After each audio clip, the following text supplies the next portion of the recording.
Hey guys, welcome back. So today we are going to redo our cucullata. It is, let's get the tag off of here for you.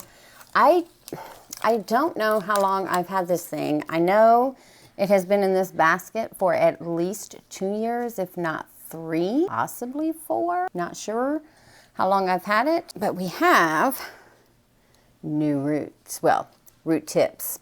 We don't have new roots, we just have root tips. So I'm going to bank on that to freshen her up. I'm gonna put her back into this basket, and what she's gonna go back into right now, there's moss at the bottom and there's like a clay pot saucer at the bottom to hold the media in, and then I filled around the edge with bark to keep the media from falling out. We're gonna do something different, and she's gonna go back into kind of cut up moss, small perlite. There's some medium perlite rocks in here as well, and medium and small Orchiata bark. So the bark that she's in is not Orchiata bark. I'm pretty sure it is pretty broken down. Let's see, yeah, oh yeah, look how easy that was to break apart, and that's a fairly big piece. This is the cucullata. I've grown it outside for the last 2 growing seasons.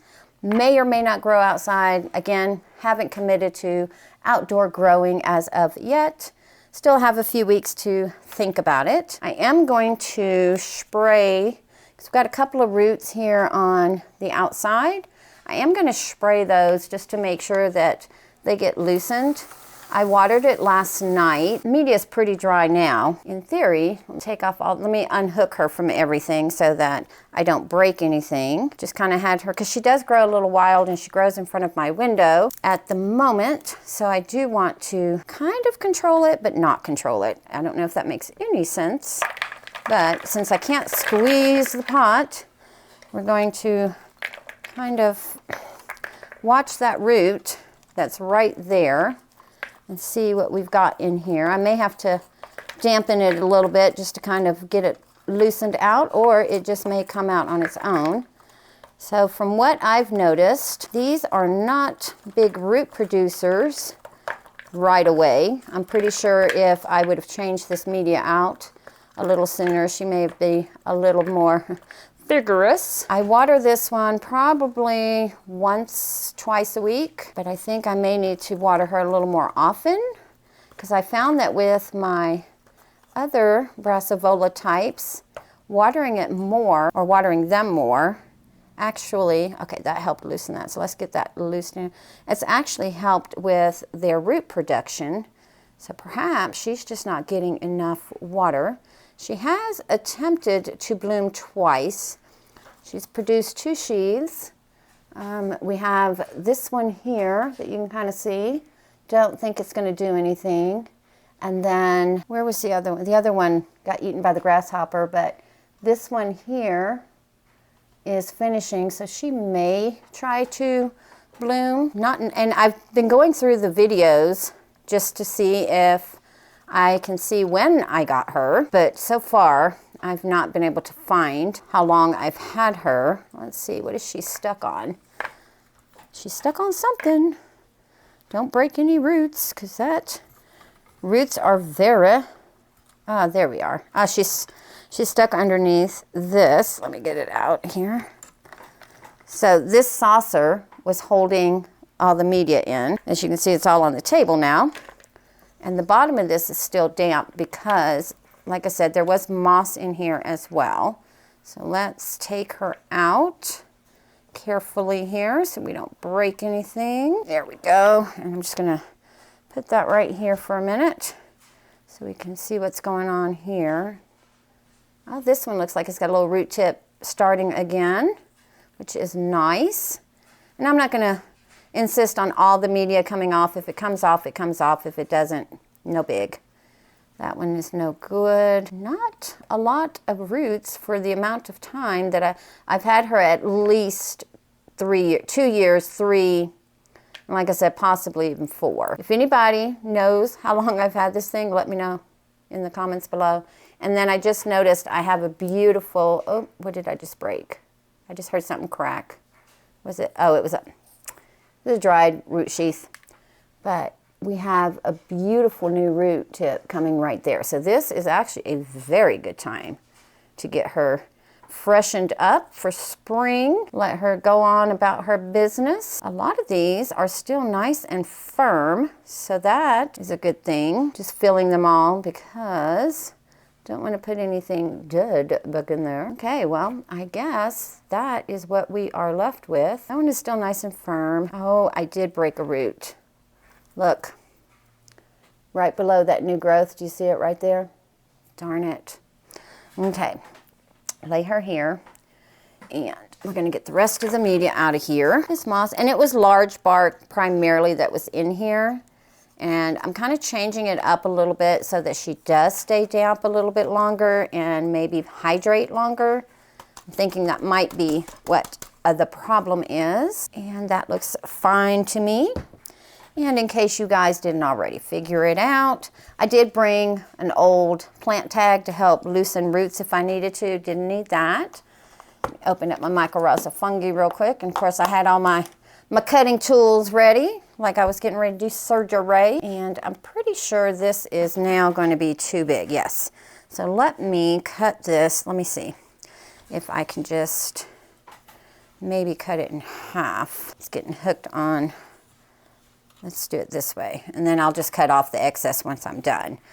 But to hold the media in, we're going to use burlap this go around instead of a clay salsa. And I'm just going to kind of stuff it in there really good. There we go. And you know what? All these clips I have are going to come in handy to hold this all back so that we can get our lovely lady into la media. Now, how are we supposed to do this? There we go. And we have had an unusual winter. We've had snow, but nothing like what we normally get here in Colorado. Normally it snows practically all of February, and I think we've only had really 2 really bad snow days. We've had snow, but just about 2 days of really bad snow down here. Now in the mountains, I think they've had a lot more, but here in the what they call the Front Range, the Denver area, not that bad. So I'm kind of expecting a dry summer. Definitely going to have water restrictions since we didn't have a lot of moisture during the winter. And I'm just going to dampen this. And I need to put a little bit more so that things don't fall through. There we go.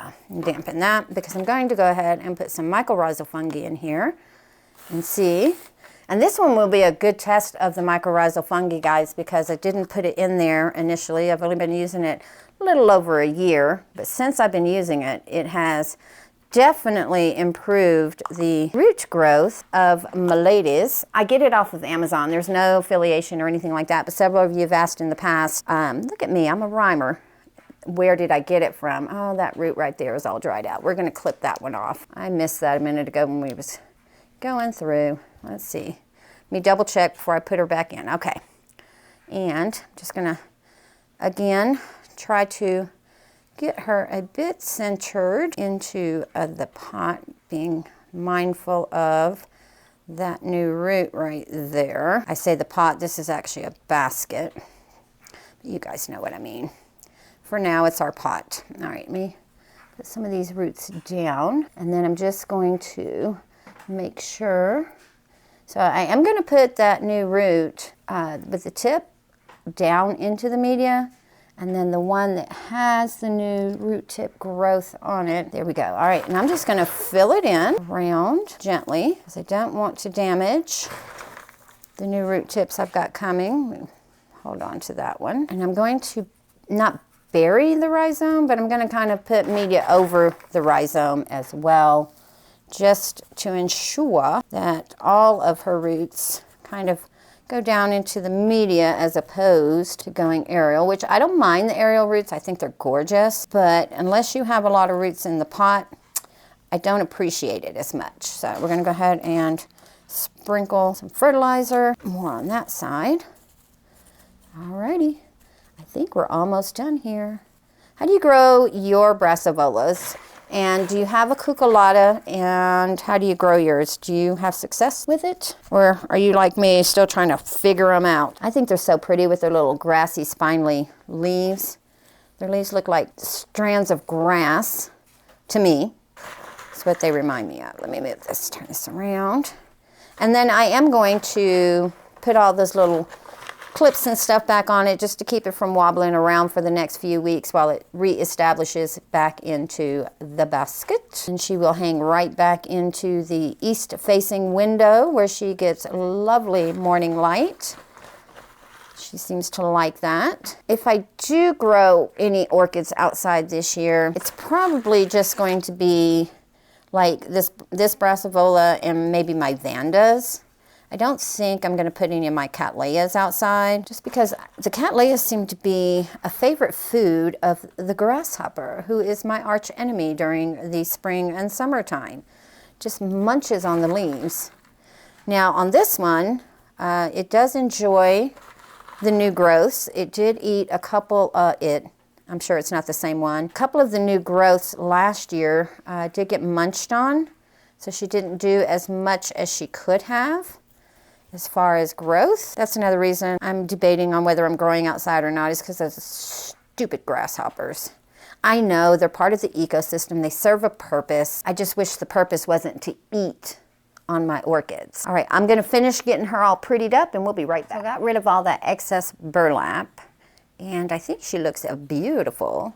Still trying to decide how I want to position these guys. I think, let's see, we got this one here, so keep it from getting all scraggly. I think we're going to put it right here.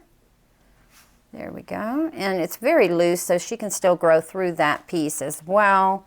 And then we have this other scraggler back here that likes to lean out. And we will do the same thing. Just put the teeth against the backing, and then this will keep it from being all over the place.